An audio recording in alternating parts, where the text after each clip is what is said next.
What's up, guys? It's the Farooqi brothers back with another video, and today for you guys, we're going to be talking about Hollywood and the effects that the pandemic has had on the film industry as a whole. As we know, theaters are shut down, things aren't opening up. The movies that we were supposed to see, big releases like Wonder Woman, like Tenet, all have got delayed. Same thing with Black Widow. But focusing on the superhero movie world, which we are accustomed to doing, and that you guys want to hear us talk about, there's been significant shifts in this world in terms of movies that were supposed to come out this year moving to next year, movies that are supposed to come out next year moving to 2022. So what we're going to do today is we're going to go through, briefly go through all of the state of superhero movies due to the current situation that we're living in. So obviously, just to preface this, we know it's all just entertainment, so most important thing is everyone's health and safety, but just to have some escapism, to have some fun, we're going to look at things through the superhero movie lens. So I'm going to start us off, and let's just discuss the changes that have been made so far. In 2021, because of how much things have changed, has kind of turned out to be a year that is jam-packed with movies. Pretty much every other week there's going to be a huge blockbuster release, right? So right now, Wonder Woman 1984 is scheduled for this October, but honestly, if you ask me, I don't think it's coming out this year. I think we might get it out in January. If it is coming out this year, it might come in December. Same thing with Black Widow. I doubt it, right? I doubt that theaters will be in a place with no vaccine for that to happen. So speaking on kind of what's happening next year, we know the big boys, right? Called the big releases. The Batman, right? Zack Snyder's Justice League. Spider-Man 3, right? I consider these three movies to be the big three of next year. Then you have movies like Venom 2, right? Venom Carnage. We have Morbius, right?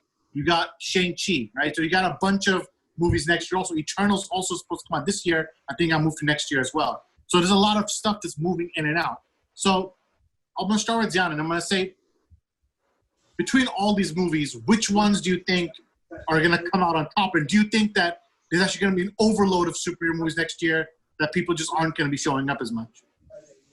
I think the showing up aspect, people will definitely, if the theaters are open and it's like in a healthy environment, people will show up to see these movies. But as far as what's, I think, going to be more sure of a release, I think out of all of these, Zack Snyder's Justice League is the most sure release that's going to happen because it has the most that's already done. With most of the editing and work has to be done on the VFX, which doesn't have to be done in a big together environment. It can be done separately, where the designers can make it themselves, outside of some few extra shots, extra scenes. The one thing I'm really worried about is more films like The Batman or Spider-Man 3, where they're starting the filming and they're really getting into the production of it. In the middle of it, that will be delayed. So The Batman being originally slated for 2021, I wouldn't be surprised if that's pushed to 2022. Things like Wonder Woman, like you said, of course, I don't think it's going to be released in October either. If it is, hopefully it'll be a safe environment for everybody to actually go and enjoy it in theaters. Otherwise, the December release does seem more likely to me as well. And for me personally, I think as long as we see how the production is on movies such as Spider-Man 3, such as The Batman, these big juggernaut movies, if it's not affected too much, let's see if they can stick to their original release date. Otherwise, at this point, we just gotta take what we get. If they release it, if it releases after, if it gets delayed, then that's just the unfortunate nature of it. And Omar, for you, I would think that, also we're also seeing the rise of streaming at the same time that we're seeing the decline of theaters. Obviously, the decline of theaters was not at the fault of the theaters, but there has been a trend in general where streaming is becoming bigger and bigger. We've seen so many movies, like even The Irishman last year, that ended up going to Netflix. And now, Zack Snyder Justice is going to HBO Max. Do you think the studios will end up deferring to streaming in light of what today's pandemic is? Like, do you think they're just going to drop Wonder Woman on HBO Max or drop Black Widow on Disney Plus if things don't work out? Or do you think they're just going to wait it out until the theaters are ready?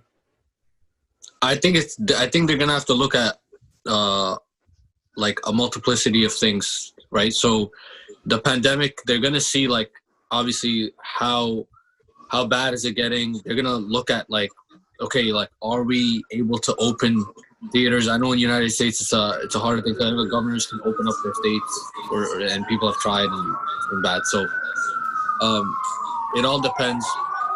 As we hear sirens in New York. Few moments later. Yeah, so they got to look at the pandemic. They got to see, like, okay, how many states are open. They're going to look at, okay, financially, how much money we can make. Obviously, if you open up the states that have more of more people, then you have more of a chance of people going. But again, I don't think they're going to defer to the streaming services because they already have enough stuff on there. Like Zack Snyder's Justice League is already on there. I'm sure they have more stuff coming. So I think they're just going to delay these movies. I think the Batman's going to get delayed no matter what, because even if the pandemic, like, if things get better on that end, I think they're probably going to choose to delay that movie just because there is still going to be a fear. There's going to be people that are going to purposely choose not to go until, there's probably going to be a small, like, withdrawal. So people are going to be very picky, and I think that they're just gonna wait. They're gonna wait it out because they have more there's more money to be made on that front. Well, I think they're gonna wait it out regardless. I don't think we're gonna see stuff coming on. Yeah. The problem is America is just really bad with the pandemic. Like here in Canada, the cases are already really low. Chances that the theaters would open are really high. But in America, cases are rising like crazy.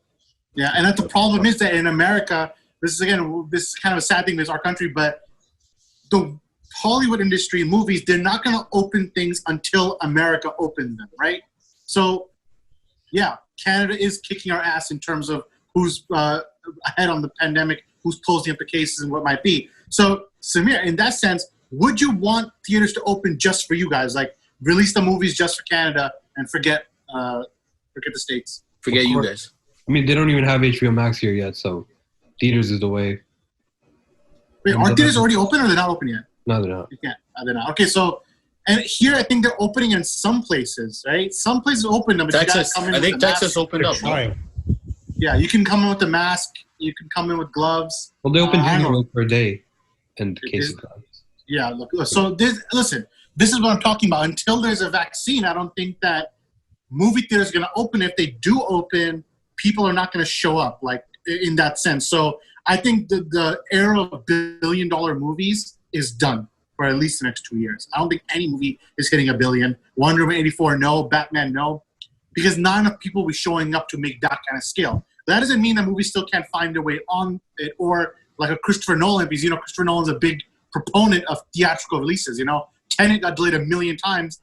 If it probably get delayed 1 million more times. They keep moving it inch by inch, 15 days at a time, not realizing that things aren't getting better, they're getting worse, right?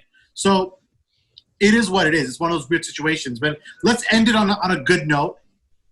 Out of all the movies releasing next year, I'm going to read them very quick. The Batman, Zack Snyder's Justice League, Black Adam, The Suicide Squad, Shang-Chi, Spider-Man 3, Venom, and Morbius. What are you most looking forward to? I guess even though they said let's remove Zack Snyder's Justice League with the streaming product. Most of them are going to pay us that. Let's go for theatrical releases. Which theatrical movie are you willing to put a mask on for and go see?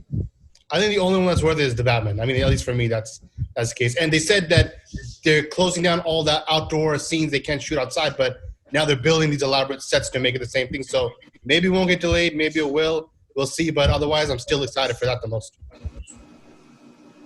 Samir? I'm going to have to say Venom 2. But the most unfortunate thing is that every time these movies get delayed, the French movie is even further than it should be. To cover Samir's point, I think he's right, because 2021 movies got delayed 2022 as well. For example, Thor, Love and Thunder, Doctor Strange 2. I think those are the only two. Black Panther 2 is always going to be that year. So Doctor Strange and Thor both got delayed. What happened, Omar? We have 2 minutes. We got to finish. Just do it. 2,000 years later. Yeah, so things are going to keep shifting. And I guess, like Zion said, that the Batman for sure got moved from outdoor sets. They can't shoot outdoors anymore. And they're moving to indoor sets. So I don't know if it's going to affect the quality of the movie. There are some movies that look really good with indoor sets, like Blade Runner 2049. Like that big city landscape was all miniatures. And then they used that instead of using the big cities like the way they do now.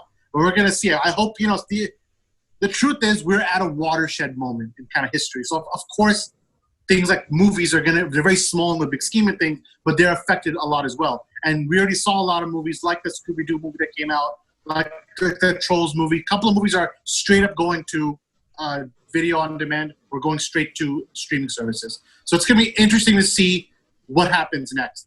I agree with Jan. The Batman makes the most sense. I'm not that excited for the others. Like, I wouldn't wear a mask for all the other stuff. And Venom, I wouldn't even watch that if that was on a streaming service. It's rated R. Circus is freaking. They're literally bringing the MCU and Sony together. Like, why wouldn't you be excited for it? You're just tripping. He just said he doesn't want to wear a mask to the movie. You're going to watch it with no mask. I hate it. Couldn't be me. All right, so Umar is obviously on one today, but let us know in the comments. He's on one. One eternity later. So the question is, what do you guys think about the theatrical model? Do you think that streaming is the way to go? If you were to wear a mask to a movie theater, which movies are you willing to take the risk on? Let us know in the comments below. From myself, from Zion, from Umar, and from Samir, this is the Farooqi Brothers. We'll see you next time. Peace out.